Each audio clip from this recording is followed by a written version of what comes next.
Welcome to the Farms.com Risk Management Daily Market Commentary. Bottom line for Thursday, November 13th. My name is Mo Agostino, Chief Commodity Strategist with Farms.com Risk Management. Just by the way, before we start, there will be no daily for tomorrow's report, November 14th, Friday.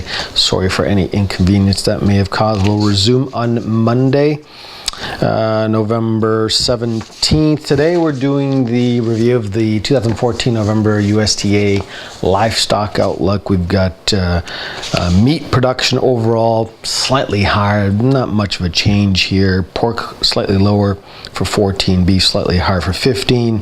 Everything drops a little bit. Exports a little bit higher on the beef side, the pork side a little bit lower overall, lower as we go into 2015. But we remain bullish on livestock futures. I think livestock futures have factored in the seasonal lows here, the higher carcass weights, the more supply, particularly on the pork side. We've had a higher U.S. dollar that's weighed on demand, both particularly export demand. I think that's why pork demand is off slightly in September. But we also have considerably lower crude oil prices. Crude again down almost 3 today to new lows, $74, not seen in a long time. That's a big tax break. That's a big plus for the U.S. consumer. Despite the increased production on hogs and chicken next year, we're basing our analysis on stronger demand. USDA will not push this demand higher until they know more about demand. But we've also got PED. There's 260 cases so far in October of 2014. That's up 3% versus last year at 252.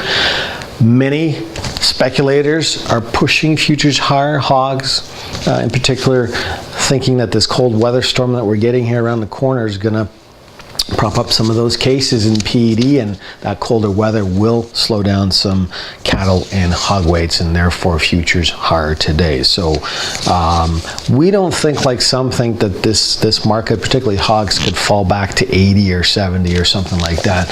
Typically, as we get to the end of November, early December, the seasonal lows are in, and we're going to start to worry about 2015. February is not going to be affected by PED. It's more of a seasonal thing.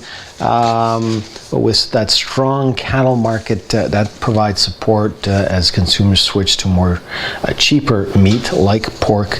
April and beyond for hogs is really dependent on PED, but to have a look at our price targets,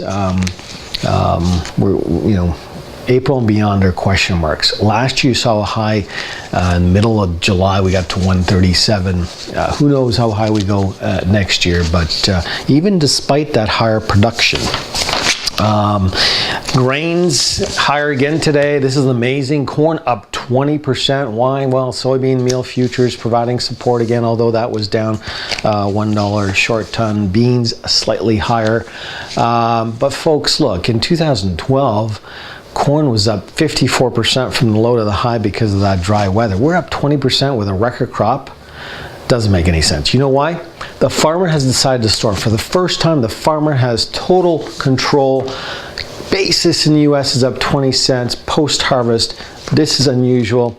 Hey, what can I say? The funds at some point will have to take profits as we get closer to end of quarter, end of year, and they'll resume positions in January.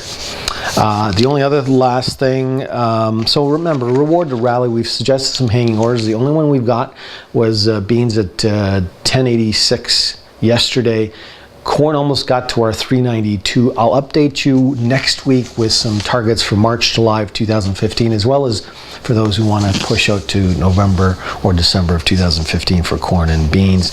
And then one last thing today, the FSA acreage data dump came up for November 1st. Really a non-event, slight adjustments, but really no big surprises. Did not provide any movement for the market. Until next time, thanks for watching. Have a great weekend.